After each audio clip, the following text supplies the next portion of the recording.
Hello everyone, welcome to no end knowledge academy. इस video lecture में हम supreme court की जो रिव्यू है, रिवाइजरी जुरिस्डिक्शन होता है, मतलब क्या है, अपने जजमेंट को वापस से रिव्यू करके उसको जो पलट देती है, जो अक्सर आप जानते हो कि जैसे केशवानंद भारती में कुछ और बोलती है ना, गोलकनाथ में कुछ और बोलती है, मतलब अपने पुराने जजमेंट को रिव्यू कर सकती है, एक बार चेक करके दोबारा से जस्टिस दे सकती है ना, जस्टिस डिलीवर कर सकती है। तो इसको बोल देते हैं हम रिवाइजरी जुरिस्डिक्शन, है ना। सुप्रीम कोर्ट की वो पावर जिसके थ्रू अपने डिसीजन को रिवाइज कर सकती है, अपने डिसीजन को रिव्यू कर सकती है, उसको बोलेंगे रिवाइजरी जुरिस्डिक्शन। तो ये है आपका रिवाइजरी जुरिस्डिक्शन पे एक ब्रीफ लेक्चर। इस वीडियो लेक्चर में हम क्या क्या देखेंगे कि भाई रिव्यू ऑफ जजमेंट कैसे करती है सुप्रीम कोर्ट, क्यों करती है, ये देखेंगे। फिर हम देखेंगे पिटीशन, देखेंगे रिव्यू पिटीशन किसको बोलते हैं। फिर हम देखेंगे क्यूरेटिव पिटीशन किसको बोलते हैं। फिर हम समझेंगे कि भाई ये मर्सी पिटीशन क्या होता है। समझ में क्या, मतलब इस वीडियो लेक्चर के बारे में आपको समझ में आ जाएगा कि अच्छा ये प्रोसेस होता है जब हम कोई भी केस करते हैं सुप्रीम कोर्ट में। ठीक है, अब देखो सुप्रीम कोर्ट में सबसे पहले आपने कोई केस चल रहा है ना, केस होगा। उस केस के बाद सुप्रीम कोर्ट एक ऑर्डर देगी, मतलब जजमेंट देगी, कुछ भी जजमेंट ले लो आप, ऑर्डर दे लो, ये जजमेंट देती है, डिलीवर करती है। ठीक है, अब क्या करता है आर्टिकल, अगर हम बात करें 145 के अंदर, है ना, 145 में ये लिखा हुआ है कि सुप्रीम कोर्ट, देखो सुप्रीम कोर्ट का जो जजमेंट है ना, सुप्रीम कोर्ट जो जजमेंट देती है वो अपने आप में क्या हो जाता है, लॉ बन जाता है ना, लॉ ऑफ द लैंड हो जाता है ना। मतलब जो जितना एक पार्लियामेंट का लॉ इफेक्टिव, लॉ जिस हिसाब से इंप्लीमेंट होता है ना, पार्लियामेंट ने एक लॉ बना दिया है ना, वो पूरे इंडिया में लागू रहता है ना, वो इंप्लीमेंट होता है। उसी हिसाब से जब सुप्रीम कोर्ट कोई भी जजमेंट देती है वो खुद में ही एक लॉ बन जाता है। मतलब जितना पार्लियामेंट लॉ जिस हिसाब से इंप्लीमेंट होता है पूरे देश में, उसी हिसाब से सुप्रीम कोर्ट का जजमेंट भी इंप्लीमेंट होता है। समझ में गया।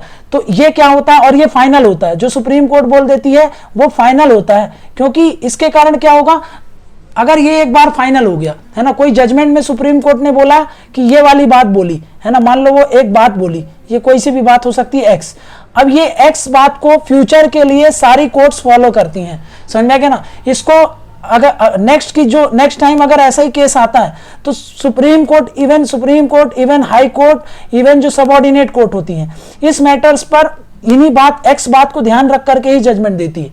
समझ में गया ना, इस एक्स बात को ध्यान में ही रख करके ऑर्डर देती है। समझ में गया, मतलब ये फ्यूचर केस को डिसाइड करने में इंपॉर्टेंट रोल प्ले करने लगता है।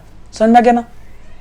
ठीक है, तो इसी के हिसाब से आर्टिकल 137 में क्या लिखा है, 137 में यह लिखा है कि सुप्रीम कोर्ट क्या कर सकती है, अपने जजमेंट को वापस से रिव्यू करके, मतलब कंप्लीट जस्टिस के नाम पर, एक जस्टिस के नाम पर, है ना, एक बेटर एडमिनिस्ट्रेशन ऑफ जस्टिस हो, उसके नाम पर अपने जजमेंट को वापस से रिव्यू करके दोबारा से ऑर्डर दे सकती है। समझा गया, ये बात क्लियर कट 137 में लिखी है ना। उसके अलावा अगर हम बात करें 145 में, तो ये जो पावर इसको इमर्ज कर रही है 137 में, ये जो चीज लिखी है, ये जो 137 के तहत ये जो पावर मिल रही है, ये इमर्ज खुद कहां से हो रही है, आर्टिकल 145 से, है ना, 145 में। तो 145 में क्लियर कट लिखा है कि भाई आप देखोगे तो इनडायरेक्टली वो यही बोल रहा है 135 में कि भाई सुप्रीम कोर्ट क्या कर सकती है, बेटर एडमिनिस्ट्रेशन ऑफ जस्टिस के लिए क्या कर सकती है, आपका जो अपने जजमेंट्स को वापस से रिव्यू करके दोबारा से ऑर्डर दे सकती है। इसी चीज को क्लैरिफाई करने के लिए 137 में ये बात क्लियर कट लिख दी है। समझ में क्या। तो 137 खुद कहां से इमर्ज हो रहा है, 145 से इमर्ज हो रहा है। ठीक, मतलब इसका क्या है, सुप्रीम कोर्ट अपने किसी भी प्रीवियस डिसीजन से डिपार्ट कर सकती है। आप उसको ये नहीं बोल सकते थे कि पिछली बार तो आपने ये बोला था, इस बार अपने डिसीजन को क्यों चेंज कर रहे हो, आप पिछली बार जो बोले थे वही डिसीजन को क्यों उस पर अडिग नहीं हो। समझ में गया। तो वैसा वो सुप्रीम कोर्ट नहीं कर सकती। समझ में गया, क्योंकि सुप्रीम कोर्ट को ये कॉन्स्टिट्यूशन में अधिकार दिया है कि वो अपने प्रीवियस डिसीजन से बाउंड नहीं है, वो अपने प्रीवियस डिसीजन से डिपार्ट कर सकती है for the interest of the public, for the interest of the justice, है ना, in the interest of the justice, मतलब जस्टिस के इंटरेस्ट में या फिर पब्लिक के इंटरेस्ट में, मतलब कम्युनिटी के वेलफेयर के लिए वो अपने पिछले डिसीजन को पलट सकती है। ये बात आप याद रख लेना। मतलब मैं ये बोल सकता हूं कि सुप्रीम कोर्ट एक सेल्फ करेक्टिंग एजेंसी है। सुप्रीम कोर्ट एक सेल्फ करेक्टिंग, मतलब अपनी पिछली बातों को करेक्ट कर सकती है, वापस से कुछ उस पर ऐड करके, मॉडिफाई करके वापस से दोबारा ऑर्डर या जजमेंट दे सकती है। जैसे कि हमने देखा था कि सुप्रीम कोर्ट ने 1967 के गोलकनाथ में कुछ और बोला था, वहीं पर फिर उसके बाद वो केशवानंद भारती में अपने पुराने जजमेंट से पलट गई और नया जजमेंट दे दिया। अब देखो, अभी आर्टिकल अगर हम बात करें कि भाई ये जो 137 अभी जिसमें हमने डिस्कस किया है, इसमें ना अब मान लो कि भाई वो रिव्यू करती है अपने जजमेंट को, तो इस आर्टिकल में ये नहीं लिखा है कि किस किस ग्राउंड में आप अपने जो जजमेंट है उसको रिव्यू कर सकते हो, है ना। मतलब आपको लिमिट नहीं कर दे रहे कि भाई ये आधार पर ही सिर्फ आप अपने जो ग्राउंड है जिस आधार पर आप अपने जजमेंट को रिव्यू कर सकते हो वो आधार सिर्फ यही होंगे, ये आर्टिकल में नहीं लिखा है, समझ में गया। लेकिन क्या कर सकते हैं, पार्लियामेंट वो ग्राउंड को रिस्ट्रिक्ट कर सकती है। पार्लियामेंट एक लॉ बना करके, है ना, एक लॉ बना दे, रूल्स बना दे, ठीक है ना, मतलब लॉ बना दे, सुप्रीम कोर्ट बोल रहा हूं, जो पार्लियामेंट होगी वो एक लॉ बनाएगी, है ना, या फिर सुप्रीम कोर्ट अपने हिसाब से एक रूल्स बना दे, उस रूल्स में वो ये लिख दे कि भाई ये आधार होंगे जिनके आधार पर हम अपने डिसीजन को रिव्यू कर सकते हैं, ये आधार को बेस बना करके हम अपने डिसीजन को रिव्यू कर रहे हैं। मतलब हम अपने आप को रिस्ट्रिक्ट कर रहे हैं ये 5 पैरामीटर्स पर, इन पैरामीटर्स पर ही हम अपने जो वो है जजमेंट है उनको रिव्यू करेंगे। तो दो चीज से हो सकता है, समझ में का। आर्टिकल 137 में नहीं लिखा है ये क्लियर कट, आर्टिकल 137 में नहीं मेंशन है कि किस किस आधार पर आप अपने जो जजमेंट है उनको रिव्यू कर सकते हो, लेकिन पार्लियामेंट लॉ बना करके या सुप्रीम कोर्ट अपने रूल्स बना करके अपने ये जो अपने कुछ फैक्टर्स को बता देगी, उन फैक्टर्स के आधार पर फिर वो अपने आप को लिमिट कर सकती है कि हम इन्हीं आधार पर ही अपने आप को क्या करेंगे, इन फैक्टर्स को बेस बना करके ही हम अपने डिसीजन को रिव्यू करेंगे, समझ में गया। तो ये बात याद रखना, ये कहां किस आर्टिकल के तहत ये किया जाएगा, तो वो है आर्टिकल 145 के तहत किया जाएगा, है ना। तो 145 के तहत ये चीज की जा सकती है कि पार्लियामेंट एक लॉ बना सकती है, सुप्रीम कोर्ट एक रूल्स बना सकती है, समझ में गया ना। तो उसमें आपने कुछ फैक्टर बना लिए, अब आप बोल सकते हो इन्हीं फैक्टर के आधार पर हम क्या करेंगे, अपने जो भी जजमेंट होगा इन्हीं आधार के मतलब इन्हीं को आधार बना करके हम उन जजमेंट्स को रिव्यू करेंगे, ठीक है। तो ये ये ऐसे करके फिर वो अपने जजमेंट को रिव्यू करती है, समझ में गया। अब मान लो सुप्रीम कोर्ट ने कोई जजमेंट दे दिया, है ना, जजमेंट दे दिया, अब उस जजमेंट से आप संतोष नहीं हो, तो फिर क्या करोगे, आप उस जजमेंट को कहां अपील करोगे, है ना, कहां अपील करोगे, उसका क्या मैकेनिज्म है। तो उसका कोई मैकेनिज्म नहीं है, उसका मैकेनिज्म ये है कि अपील नहीं होता है वो अब कहीं। अब वो क्या होगा, सुप्रीम कोर्ट में ही, सुप्रीम कोर्ट का जजमेंट है, ये जजमेंट है, इस जजमेंट को वापस से सुप्रीम कोर्ट में या जजमेंट हो सकता है या फिर आप इसका ऑर्डर हो सकता है ना, इस ऑर्डर या जजमेंट को आप वापस से सुप्रीम कोर्ट में ही रख सकते हो। दो रास्ते हैं आपके पास, एक को बोलते हैं रिव्यू पिटीशन, ठीक है। जब रिव्यू पिटीशन भी रिजेक्ट हो जाती है तो फिर जाना जाता है जिसको बोलते हैं क्यूरेटिव पिटीशन, है ना, पिटीशन। अब इसको समझ लेते हैं, रिव्यू पिटीशन और क्यूरेटिव पिटीशन क्या है, ठीक है ना, ये समझ लेते हैं। तो अब देख लेते हैं रिव्यू पिटीशन और क्यूरेटिव पिटीशन। देखो, ये रिव्यू पिटीशन सबसे पहले आएगा, उसके बाद आएगा क्यूरेटिव पिटीशन, ध्यान में रखना, ठीक है ना। पहले ये कोई ऑर्डर था या जजमेंट था, उसके बाद आएगा रिव्यू पिटीशन, फिर आएगा क्यूरेटिव पिटीशन। जब ये सारे चैनल्स आपके खत्म हो जाते हैं तो लास्ट एक बच जाता है आदमी के पास, मर्सी पिटीशन। तीनों चीज समझ लेते हैं क्या है। रिव्यू पिटीशन कौन फाइल करता है ना, वो पार्टी जो ये सोचती है कि जस्टिस उसको नहीं मिला गया है इस कोर्ट के थ्रू, है ना, जस्टिस मिलने से वो फेल हो गया है, वो व्यक्ति फेल हो गया है जस्टिस लेने के लिए, ठीक है ना। मतलब जो भी वो डिसीजन है उससे अगर वो व्यक्ति संतुष्ट नहीं है तो फिर वो व्यक्ति क्या कर सकता है, वो क्या कर सकता है, वापस सुप्रीम कोर्ट में ही एक पिटीशन लगा सकता है, काहे के लिए, रिव्यू करने के लिए। उसको क्या बोलेंगे, रिव्यू पिटीशन, ठीक है ना। ठीक, तो रिव्यू पिटीशन क्या होता है, रिव्यू पिटीशन एक तरीके का कोई अपील नहीं है ना। यहां पर सुप्रीम कोर्ट वापस से पूरा केस को एक मतलब वापस से पूरा केस बैठा करके डिस्कस करके वापस से जो मान लो कि भाई ट्रायल चलता है वो सब नहीं करती है, ठीक है ना। वो सिर्फ क्या देखती है कि क्या हमारे इस जजमेंट में कोई एरर आया है जिसके कारण मिसकैरिएज ऑफ जस्टिस हो गया है, वो ये चीज बस देखती है। मतलब वो अपने कुछ एरर्स को करेक्ट करने के लिए, है ना, कुछ गलतियां अगर हो गई हैं उसमें, उस जजमेंट में कुछ एरर थे, है ना, कुछ ग्रेव एरर हो गया है जिसके कारण जस्टिस डिलीवर नहीं हो पाया अच्छे से, तो उस केस में आप क्या करते हो, पहले एक रजिस्ट्रार, वहां पे जो भी रजिस्ट्रार होता है ना, उसके पास जाकर के इसको बताते हो कि भाई ये वाला केस है, एक बार रिव्यू के लिए देख लो। तो वहां के जो भी ऑफिसर्स होते हैं, जो भी वहां के जो रजिस्ट्रार होंगे वो उनको देखेंगे, वो देखने के बाद वो देखेंगे क्या इसमें कुछ एरर्स वगैरह होंगे, तो फिर वापस से वो बेंच के लिए वो रिकमेंड करते हैं, सीजीआई को बताते हैं कि ऐसे ऐसी दिक्कत है, तो आप वापस से इसको एक बार रिव्यू के लिए रख दीजिए। तो अगर उनको लगता है कि हाँ ग्रेव एरर हो गया है जिसके कारण मिसकैरिएज ऑफ जस्टिस है, तो उस केस में फिर वो आपके केस को उठा सकते हैं, समझ में क्या, और वापस से दोबारा देख करके आपको जजमेंट या ऑर्डर दे सकते हैं, समझ में क्या। तो मतलब क्या होता है, ये एक तरीके का कोई अपील नहीं है ना, ये कोई अपील नहीं होता है, ये सिर्फ किस लिए होता है, वापस से सुप्रीम कोर्ट में हम इसलिए लगाते हैं क्योंकि कुछ ग्रेव एरर हो गया हो या मिसकैरिएज ऑफ जस्टिस हो गया हो, तो उस कारण हम वापस से सुप्रीम कोर्ट में एक रिव्यू पिटीशन लगा देते हैं, समझ गए, ठीक है। तो इसको लेना बड़ा मुश्किल रहता है, आपको लगेगा कि बड़ा आसान रहता है, लेकिन इसमें बहुत मुश्किल होता है, बड़े मुश्किल से ही एक्सेप्ट होता है, ठीक है। रिव्यू पिटीशन को आप कब लगा सकते हो, मान लो अभी कोई जजमेंट आया, उसके 30 दिन के भीतर अगर आप रिव्यू पिटीशन लगा पाए तो लगा दोगे, नहीं तो उसके बाद नहीं लगता ये रिव्यू पिटीशन, है ना। Review petition has to be filed within 13 days of the date of judgement और ऑर्डर, ठीक। तो ये बात याद रख लेना, ठीक है ना। ये कोई एक तरीके का अपील नहीं है ना। इसमें सुप्रीम कोर्ट वापस से पूरा जो केस है उसको वापस से पूरा ट्रायल नहीं चलाती है, सिर्फ कुछ पॉइंट्स देख करके वापस से उन चीज़ों को डिलीवर करती है, ठीक है ना। मतलब इसमें क्या कर रही है, वो अपना जो सुप्रीम कोर्ट अपना जो प्रीवियस जजमेंट है उससे वहां पर डिपार्ट कर रही है ना। जो सुप्रीम कोर्ट की जो एक अथॉरिटी थी कि वो फाइनल जजमेंट देगी, तो उससे थोड़ा सा डिपार्ट कर ले रही है, ठीक है। और कुछ आधार पर, है ना, कुछ आधार पर वापस से अपने जजमेंट्स को वो रिव्यू कर देती है, उसी को क्या बोल देते हैं, रिव्यू पिटीशन, समझेगा ना। तो ये बात याद रख लेना कि भाई ऐसा कर सकते हैं। अब 30 दिन के बाद क्या किसी भी केस में एक्सेप्ट नहीं होगा, मैंने बोला ना 30 दिन तक अगर आपने फाइल कर दिया तो हो गया, ठीक है। 30 दिन के बाद हाँ एक कुछ एक्सेप्शन है जिनमें आपका वापस से केस एक्सेप्ट किया जा सकता है, लेकिन उसके लिए आपको कुछ बहुत ही स्ट्रांग वो बताना पड़ेगा, स्ट्रांग रीजंस देने पड़ते हैं, बहुत ही स्ट्रांग रीजंस जस्टिफाई करने पड़ेंगे कि भाई ये रीजन हो गया था, मेरा एक्सीडेंट हो गया था, मेरे घर में ये हो गया था, वो हो गया था, इस कारण मैं नहीं आ पाया, इसलिए मैं फाइल नहीं कर पाया। तो फिर अगर कोर्ट को लगता है कि भाई हाँ ठीक है रीजन जस्टिफाइड है तो वो एक्सेप्ट कर लेगी, अन्यथा नहीं करेगी, समझा क्या। तो ये था आपका रिव्यू पिटीशन, ये बात ध्यान में रखना, ठीक है। अब क्यूरेटिव पिटीशन क्या है फिर।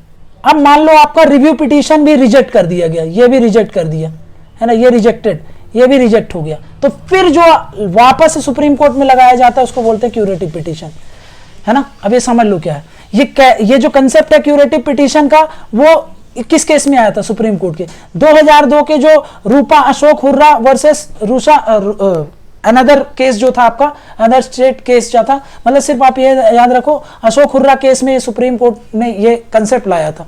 इसमें ये बोला गया था कि क्या एग्रीव्ड पर्सन के पास कोई भी रिलीफ नहीं मिलेगा अगर हमने फाइनल जजमेंट दे दिया, है ना, या फिर रिव्यू पिटीशन रिजेक्ट कर दी, है ना, उसके बाद क्या उसके पास कोई भी रिलीफ अवेलेबल नहीं रहेगा। तो फिर बोला कि नहीं, एक लास्ट चांस उसको दिया जा सकता है, उसको बोलेंगे हम क्यूरेटिव पिटीशन। तो क्यूरेटिव पिटीशन जब रिव्यू पिटीशन डिसमिस हो जाता है, फाइनल देखो पहला तो जजमेंट आया, जजमेंट के बाद रिव्यू पिटीशन लगाया, उसके बाद भी उसने अगर रिव्यू पिटीशन भी रिजेक्ट हो गई तो क्या उसका मतलब जो उसको रिलीफ मिलना चाहिए था जिस व्यक्ति को, क्या वो रिलीफ उसको नहीं मिल पाएगा। तो 2002 के बाद एक नया कंसेप्ट सुप्रीम कोर्ट ने इवॉल्व कर दिया जिसको बोलते हैं क्यूरेटिव पिटीशन। तो क्यूरेटिव पिटीशन मतलब क्या, जब रिव्यू पिटीशन भी रिजेक्ट हो जाए तो फिर क्या कर सकते हो आप, वापस से एक बार और क्यूरेटिव पिटीशन के लिए अप्लाई कर सकते हो। तो वो अगर सुप्रीम कोर्ट ने एक्सेप्ट कर लिया तो वापस से दोबारा जजमेंट दे करके ऑर्डर को अपना चेंज भी कर सकती है या फिर उसी को बनाए रख सकती है, ठीक है। तो वो उसके ऊपर है सुप्रीम कोर्ट की। अगेन ये क्यों किया जाता है, इसका ऑब्जेक्टिव भी क्या है कि भाई मिसकैरिएज ऑफ जस्टिस को अवॉइड करना, और जो प्रोसेस है उसमें अगर कुछ गलतियां हो गई है तो उसको रेक्टिफाई करना, मतलब जो प्रोसेस है उसका जो अब्यूज हुआ है उसको प्रिवेंट कर लेना, समझ में, ताकि बाद में कभी लोगों का जस्टिस से भरोसा ना उठे, समझ में, इसलिए, ठीक है। क्यूरेटिव पिटीशन कब फाइल किया जाता है, लेकिन अगर एक बार आपका जो रिव्यू पिटीशन है उसको रिजेक्ट कर दिया जाता है, जब, समझ में ना, ठीक। तो अगर मान लो कोई भी पिटिशनर जो पिटीशन लगा रहा है कि मेरे को क्यूरेटिव पिटीशन लगाना है, तो उसको ये बात ध्यान में रखना है कि भाई क्या ये फैक्टर कंसीडर किए जा रहे हैं। अगर ये फैक्टर कंसीडर किए जा रहा है तभी वो केस के लिए वो पिटिशनर अप्लाई करता है, अन्यथा जो केस के लिए अप्लाई करता है उसको सुप्रीम कोर्ट पनिश भी कर सकती है, क्योंकि इससे क्या होता है, कोर्ट का टाइम जाया होता है ना, टाइम फालतू में बर्बाद किया जाता है, ठीक है ना, ठीक है ना। अब हाँ, एक चीज और ध्यान में रखना है, उस बात को, जो भी पिटीशन लगा रहा है उसको ये बात भी ध्यान में रखना है कि भाई आप इसलिए लगा रहे हो ये पिटीशन क्योंकि आपको लगता है कि प्रिंसिपल ऑफ जस्टिस को फॉलो नहीं किया गया है ना, उसको प्रॉपरली हियर नहीं किया गया है बिफोर पासिंग दी ऑर्डर या फिर बिफोर पासिंग दी जजमेंट। मतलब किन किन आधार पर आपका क्यूरेटिव पिटीशन को एक्सेप्ट किया जा सकता है। क्या मिसकैरिएज ऑफ जस्टिस हुआ है, तो क्या आपका जो अब्यूज ऑफ प्रोसेस है, मतलब जो प्रोसेस फॉलो किया गया उसमें कुछ गड़बड़ी हुई थी, मतलब एरर्स इन जजमेंट थे। तो तीसरा, प्रिंसिपल ऑफ नेचुरल जस्टिस को फॉलो नहीं किया गया है, उस व्यक्ति को प्रॉपरली हियर नहीं किया गया है बिफोर पासिंग दी ऑर्डर। तो इस केस में आप क्या कर सकते हो, बोल सकते हो रिव्यू पिटीशन के लिए, सॉरी क्या रिव्यू और क्यूरेटिव दोनों के लिए ये सारे फैक्टर कंसीडर किए जाते हैं। समझ में क्या? तो देखो आर्टिकल 137 के तहत ही ये सारी चीजें की जा रही है। समझ में क्या ना? तो क्या बोल रहा हूं, मैंने आपको ये ऑलरेडी बता दिया है कि भाई यहाँ पर कोई रिस्ट्रिक्शन नहीं है कि किस किस फैक्टर को कंसिडर करके आप क्या कर सकते हो, किस किस फैक्टर को कंसिडर करके आप अपने जजमेंट को रिव्यू कर सकते हो, है ना। हाउएवर सुप्रीम कोर्ट रूल्स के थ्रू या फिर जो भी आपका वो है, आपका पार्लियामेंट है, वो लॉ के थ्रू ये जो लिमिट कर सकती है आपके फैक्टर्स को, जिसके आधार पर फिर आप अपने जजमेंट को रिव्यू करोगे। और वही इसको भी, ये तो वही है पिटीशन, ये उसी के लिए है। मान लो आपका रिव्यू पिटीशन रिजेक्ट हो गया तो फिर 30 दिन के अंदर आप क्या कर सकते हो, ये कर सकते हो, क्या क्यूरेटिव पिटीशन लगा सकते हो। अब मान लो मैंने मर्डर किया था, है ना, मैंने मर्डर किया, मैंने कुछ भी, हाँ चलो मैंने खून कर दिया है, मर्डर कर दिया है। अब मेरे ऊपर केस चला, केस चलने के बाद मेरे को सजाए मौत दे दी गई, सजाए मौत दे दी गई तो मैंने रिव्यू पिटीशन डाला, वो भी रिजेक्ट हो गई। फिर मैंने क्यूरेटिव पिटीशन लगाया, वो भी एक्सेप्ट नहीं हो गई, रिजेक्ट हो गई। तो अब मेरे पास क्या ऑप्शन है, मेरे पास कुछ ऑप्शन नहीं है। अब कोर्ट का रोल खत्म यहाँ पे, अब एक लास्ट रोल बच जाएगा प्रेसिडेंट का। तो मैं एक पिटीशन प्रेसिडेंट के पास लगा सकता हूँ कि वो, हाँ मैं ये बोलूँगा कि हाँ भाई मैंने गलती तो की है, लेकिन मुझे अब उस बात का अफसोस है, पछतावा है, और मैं एक इसमें कुछ करना चाह रहा हूँ, आप मेरे को माफ़ कर दीजिए, है ना। मेरे को इससे जो भी है, मतलब आप मेरे को सज़ा को कम कर दो या फिर मेरे को टोटली माफ़ कर दो, है ना। मेरी जो पनिशमेंट है डेथ से चेंज कर दो, डेथ ना दे करके कुछ भी कर दो। तो उसके लिए मैं जो पिटीशन लगाऊंगा उसको क्या बोलूँगा प्रेसिडेंट के पास, उसको बोलूँगा मर्सी पिटीशन। समझ में क्या? अब मर्सी पिटीशन गवर्नर के पास भी लगाई जा सकती है अंडर आर्टिकल 161 और प्रेसिडेंट के पास भी लगाई जा सकती है अंडर आर्टिकल 72। ठीक है, तो मतलब अब मर्सी पिटीशन लगाई जाएगी। मर्सी पिटीशन ये लास्ट रिजॉर्ट होता है किसी भी पर्सन के लिए जब वो अपनी सारी रेमेडीज को एग्जॉस्ट कर चुका हो, है ना, जो भी कॉन्स्टिट्यूशन में दिया गया है या जो भी आपका लॉज के थ्रू आपको बताए गए हैं, है ना। तो वो जब एग्जॉस्ट हो जाते हैं तो लास्ट ऑप्शन अपने पास क्या बचता है कि आप प्रेसिडेंट से गुहार लगाओ कि वो आपको माफ कर दें, आपकी सजा को कम कर दें या चेंज कर दें, है ना। कुछ भी जो पार्डनिंग पावर आर्टिकल 72 में 4-5 तरीके की होती है, उनमें से कोई सा भी प्रेसिडेंट यूज कर सकते हैं। ऐसे गवर्नर के पास भी वो पावर होती है अंडर आर्टिकल 161। ठीक है, अगर, ठीक है ना, अगर मान लो कि प्रेसिडेंट उस मर्सी पिटीशन को मानते हैं, चलो मानते हैं, मान लेते हैं कि वो इसको एक्सेप्ट कर रहे हैं, तो प्रेसिडेंट ये जो डिसाइड करेंगे, है ना, ये डिसाइड करेंगे कि भाई मैं इसको माफ कर दूं टोटली या फिर मैं इसका सजा को चेंज कर दूं, सजा को कम कर दूं, है ना, थोड़े समय के लिए होल्ड पे रख दूं। ये सारा जो डिसीजन लेंगे प्रेसिडेंट या गवर्नर अपने मन से नहीं लेते, इनके पीछे कौन होता है, council of minister. Council of minister की एडवाइस से ही लेंगे। ठीक है ना, जब भी ये मर्सी पिटीशन वगैरह आएगी, है ना, तो उसमें जो भी डिसीजन लेंगे वो क्या करेंगे, काउंसिल ऑफ मिनिस्टर की एडवाइस से ही लेते हैं। समझा क्या? ये बात याद रख लेना। ठीक है ना, ठीक है ना। अब ये जो पिटीशन आपने फाइल की थी, ये इसको एज अ मर्सी देखा जाएगा कि वो आप पे तरस खाए हैं। इसको लीगैलिटी ऑफ द केस के आधार पर नहीं देखा जाता। इसका मतलब ये नहीं है कि भाई आपको माफ कर दिया है तो आप क्रिमिनल नहीं हो। लॉ ने ड्यू प्रोसेस फॉलो करके सुप्रीम कोर्ट ने आपको सजा सुनाई थी, समझ में गया। तो वो लीगैलिटी के आधार पर अभी भी आप क्रिमिनल ही हो। वो तो बस आप पे दया खा करके, तरस खा करके आपको क्या कर दिया गया है, माफ कर दिया गया है, आपकी सजा को कम कर दिया गया। समझ में गया? तो ये क्या है, इसको एज अ मर्सी देखा जाएगा, ना कि लीगैलिटी ऑफ द केस के आधार पे आप अभी भी क्रिमिनल ही कहलाओगे। समझा क्या? लेकिन अगर मान लो ये व्यक्ति जिसने मर्डर किया था वो रूलिंग पार्टी का था, है ना, रूलिंग पार्टी का था और उसने मर्डर कर दिया था। बाद में इसने मर्सी पिटीशन लगाई और ये काउंसिल ऑफ मिनिस्टर जो कि इसी पार्टी की थी, इसने बोला कि ठीक है इसको माफ कर दो। अब इसने माफ कर दिया, तो क्या इस केस में आपको क्लियर कट दिख रहा है कि इसमें आर्बिट्रेरीनेस था, है ना? हाँ, क्लियर कट इसमें आर्बिट्रेरीनेस था, है ना। तो इस केस में गवर्नर या फिर प्रेसिडेंट जो भी डिसीजन लेंगे, माफ कर दिए, मान लो इस केस में माफ कर दिया गया, तो ये इसको चैलेंज किया जा सकता है सुप्रीम कोर्ट में, है ना, इसको वापस से चैलेंज किया जा सकता है सुप्रीम कोर्ट में, और सुप्रीम कोर्ट वापस से अपने जो उसने सजा सुनाई थी, है ना, जो भी उसका डिसीजन था, है ना, उसको वापस से अपहोल्ड कर सकती है ना, अगर उसको लगता है कि इसमें आर्बिट्ररीनेस है, समझ में आ गया, इसमें मेलाफाइड इंटेंशन है आपका, ठीक है, तो उस केस में वापस से वो क्या कर सकती है, उस अपने पुराने डिसीजन को अपहेल्ड कर सकती है। तो ये बात आप ध्यान में रखना, ठीक है। इस वीडियो लेक्चर में हमने क्या समझा, इस वीडियो लेक्चर में हमने ये समझा कि भाई रिव्यू ऑफ जजमेंट क्या होता है ना, कैसे करती है सुप्रीम कोर्ट जजमेंट, क्यों करती है, ये देखा क्यों करती है। फिर हमने समझा रिव्यू पिटीशन क्या होगा, फिर हमने समझा क्यूरेटिव पिटीशन क्या होगा, फिर हमने समझा मर्सी पिटीशन क्या होगा। इनमें से जो मर्सी पिटीशन है ये जाती है प्रेसिडेंट के पास, यहां से यहां तक का पूरा रोल किसका है, जुडिशियरी का, समझ में गया, जुडिशियरी का रोल फिर वापस से आ जाता है अगर यहां पर आर्बिट्ररीनेस होता है तो, है ना, आर्बिट्ररीनेस। ये भी देखा हम लोगों ने कि यहां पर प्रेसिडेंट अपना जो डिसीजन लेते हैं मर्सी पिटीशन में वो काउंसिल ऑफ मिनिस्टर के बोलने पे पड़ते। तो जो जो क्वेश्चन इसमें से बन सकते हैं आप थोड़ा सा ध्यान में रखना, क्या बोल रहा हूँ, किस तरीके से क्वेश्चन बन सकते हैं, समझ में आ गया। क्यूरेटिव पिटीशन पे क्वेश्चन आ सकता है, मर्सी पिटीशन पे आ सकता है, रिव्यू पिटीशन पे आ सकता है, ठीक है, और रिव्यू ऑफ जजमेंट आर्टिकल 137 याद रख लेना, जो भी इसमें इंपॉर्टेंट पॉइंट्स थे वो सब मैंने आपको बता दिए। तो इस वीडियो लेक्चर